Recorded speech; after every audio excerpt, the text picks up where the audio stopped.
안녕하세요. 캘리포니아 변호사 차변입니다. 오늘은 계약의 종류에 대해서 알아볼 텐데요. 보통 계약이라고 하면 서면 계약과 구두 계약이 있겠죠. 서면 계약은 어차피 글로 명시하고 기록을 보존하기 때문에 나중에 그 계약이 있었다 없었다 뭐 그런 분쟁을 해결하기가 아주 쉽겠죠. 그에 반해서 구두 계약은 말로 서로 상대방 약속을 한 거기 때문에 나중에 뭐 상대방이 나는 그런 말 한 적 없어 그러면 이게 참 그 구두 계약을 증명하기란 쉽지 않은 일입니다. 보통 우리가 살면서 뭐 지인들이나 뭐 친구들이나 심지어 가족하고도 뭐 캐주얼한 그런 대화에서 뭐 내가 예를 들어서 로또에 맞으면 내가 너한테 반을 주겠다라고 막 호언장담하는 사람도 있고 뭐 그런 일들이 있어요. 근데 나중에 정말로 롯데에 당첨됐을 때, 너 반 준다고 했으니까 내놔라. 그러면 내가 언제 그런 말 했냐? 라고 발뺌하는 경우가 많죠. 또는, 너 이거 만약에 성공하면 내가 1억 준다. 라고 이제 농담 반 장난스럽게 이렇게.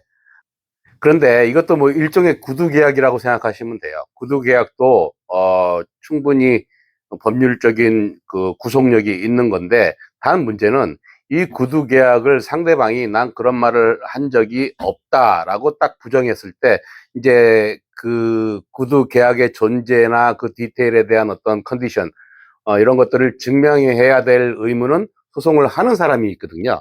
그러니까 내가 그 상대방한테 너 이 구두 계약한 대로 그러니까 약속한 대로 이거를 이행해라라고 인포스 하기 위해서 소송을 했단 말이죠. 그러면 소송한 사람이 그 구두 계약의 존재를 증명해야 되고 그 다음에 또 그 컨디션들을 증명해야 될 의무가 있어요. 근데 상대방이 난 그런 말 한 적 없다라고 이렇게 딱 버티고 있으면 구두 계약이니 기록에 남지 않았을 것이고 그 다음에 뭐 위트니스가 있으면 좋겠지만 위트니스가 없는 경우가 대부분이겠죠. 서로 뭐 1대1 대화 뭐 여러 사람이 있는 자리에서 이렇게 공언을 했다 그러면 뭐 그건 뭐 증명하기가 쉽겠죠. 하지만 뭐 1대1 대화 자리에서 캐주얼 톡을 하는 그런 와중에 친구지간이라든지 뭐 그런 경우에 뭐 네가 이거 성공하면 내가 뭐 너한테 1억 줄게 이렇게 그냥 농담 반 진담 반으로 얘기한 것을 어떻게 하면 법적으로 구속력이 있는 구두계약으로 묶어가지고 그 1억을 받아낼 수 있을까요?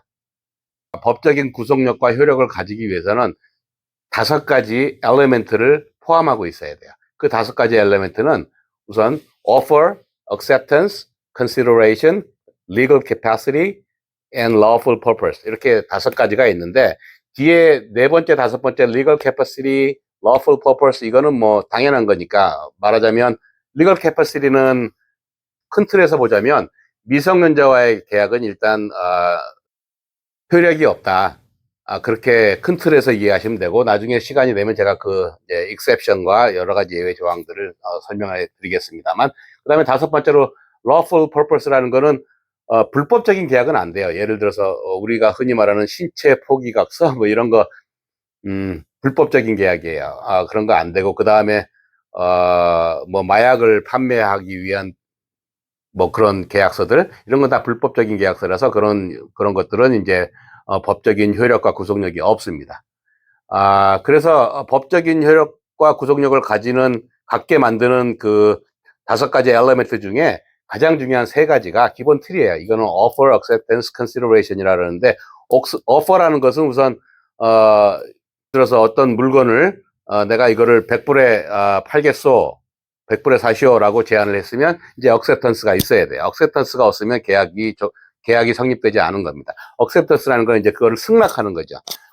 오케이. 그래서 당신이 제안한 이 100불이라는 어마운트에 내가 accept 하겠다. 그러니까 내가 100불에 이걸 사겠다라고 accept를 해야만 이제 계약이 성립이 된 거예요. 근데 이 offer와 acceptance가 이루어졌다고 해서 또 다 100% 계약이 합법적으로 성립됐다고 보기는 어려운 게 또 한 가지 엘리멘트가 남아있는데 이게 consideration이라는 거예요. 이 consideration이라는 컨셉이 뭐냐면 서로 something valuable 한 거를 exchange 한다는 조건이라 해야 되죠. 그러니까 내가 100불을 주는 대신 당신은 그 물건을 나한테 줘야 되는 게 이게 이제 consideration이에요. 그러니까 보통 서면 계약인 경우에는 offer, acceptance, consideration이 명시되어 가지고 기록에 남는데 이 구두 계약을 offer acceptance consideration을 어떻게 기록에 남겨가지고 그걸 나중에 enforce를 할 것인가. 이것만 알면 게임 끝나는 거죠. 누군가가 나한테 당신 예를 들어서 내가 로또에 맞으면 너한테 반을 주겠다라고 얘기했을 때 이것을 그러면 쓰시오. 서면에다가 남깁시다. 그러면 남길 사람 없겠죠. 그냥 농담 삼아 한 말인데 그거를 뭐 굳이 뭐 서면에 남기고 뭐 그렇게 하면 그럼 간도 그러고 안 할 거 아니겠어요? 그런데 요 방법만 알면 부담 주지도 않고 기록에 남길 수가 있죠. 그건 뭐냐면요. 땡큐노트라는 거예요. 예를 들어서 누군가가 나한테 내가 이 복권 당첨되면 당신한테 반을 드리겠다라고 농담 반 진담 반 얘기했을 때 그래요 고맙습니다. 그 당시에 다른 사람들하고 같이 있었으면 뭐 증인이 있으니까 한결 쉬워지겠지만 1대1이라면 주위에 보는 사람도 없고 증인도 없는데 이걸 어떻게 기록에 남길까? 아까 말씀드린 대로 그러면 이거 하나 적어주시오 그러면 적어줄 사람 아무도 없어요. 그러니까 감사합니다. 뭐 녹음하셔도 괜찮은데 녹음하는 것도 핸드폰 꺼내서 녹음하자 그러면 상당히 좀 부담스럽고 뭐 결례일 수도 있고 그렇잖아요. 그러니까 감사합니다, 감사합니다. 그렇게 해놓고 이제 마무리 잘 하시고 집에 돌아오셔서 문자 메시지나 아니면 이메일로 땡큐노트를 보내는 거예요. 상대방한테 몇 월 며칠 선생님께서 이런 말을 나한테 해주셔서 대단히 감사하고요. 고맙게 받아들이겠습니다. 그게 acceptance예요. 오퍼는 왔고 내가 accept를 했고요. 그렇게 되면 이 구두 계약은 완전체가 되는 거죠. 물론 아까 말씀드린 대로 네 번째, 다섯 번째 미성년자가 아니라야 되고 이거는 뭐 불법 계약은 아니잖아요. 마약 관련된 얘기 아니고 뭐 범죄에 관련된 얘기 아니니까. 네 번째, 다섯 번째 빼고 offer, acceptance, consideration 중에 offer와 acceptance가 맞았어요.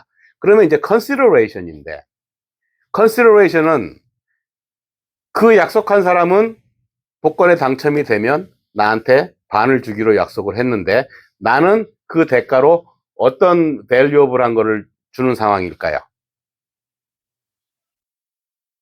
여기서 consideration이라는 것은 아까도 말씀드린 대로 something valuable한 거를 이제 서로 exchange 하는 의미를 얘기하는데 꼭 뭐 돈으로 바꿀 수 있는, 돈으로 환산할 수 있는 어떤 value를 얘기하는 것만은 아니에요. 다시 말해서 내가 그 사람을 위해서 뭔가 노력을 했다든지, 뭔가 감사의 기도를 했다든지, 아니면 뭐 그 사람과 같이 밥을 먹어준 시간을 할애했다든지, 뭐 여러 가지 굳이 돈으로 환산할 수 없는 어떠한 나의 최소한의 노력만 보여줘도 이건 something valuable consideration이 exchange 됐다라고 법원에서 해석을 할 수 있거든요.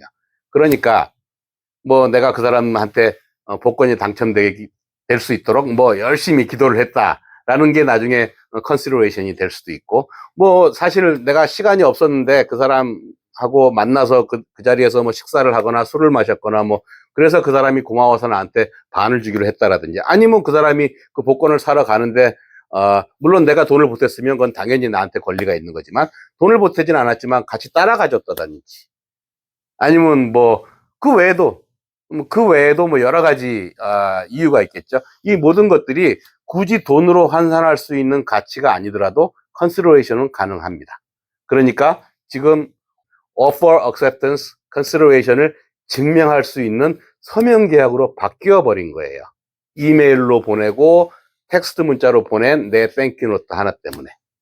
그래서 상대방이 어떤 장난 반, 뭐 진담 반인 약속을 했을 때, 구두로 약속을 했을 때 그것을 바인딩 컨트랙으로 묶어버릴 수 있는 방법은 그걸 바로 이메일이나 문자나 메시지로 보내는 거예요.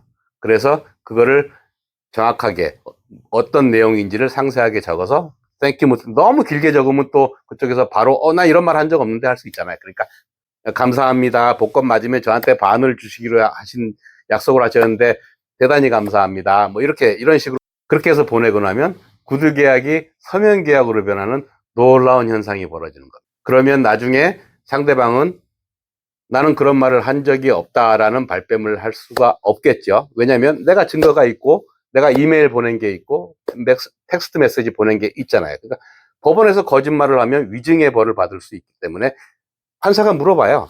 이런 계약을 한 적이 있느냐 없느냐.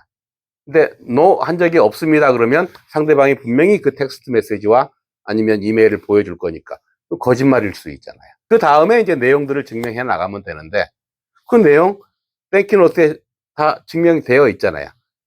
로또 맞으면 반을 나한테 주겠다. 더 이상 뭐가 필요하죠?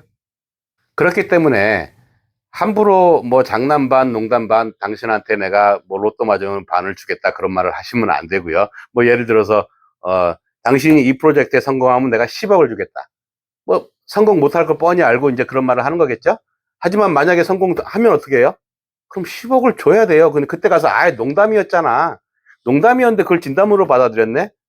그렇게 말할 수 있겠지만 상대방이 만약에 그 말을 듣고 바로 땡큐노트를 보냈다든지 근데 그걸 받고 그냥 아유 농담인데 하고 웃어 넘겼다든지 그런 경우에는 꼼짝없이 10억을 물어줘야 되는 경우가 발생합니다.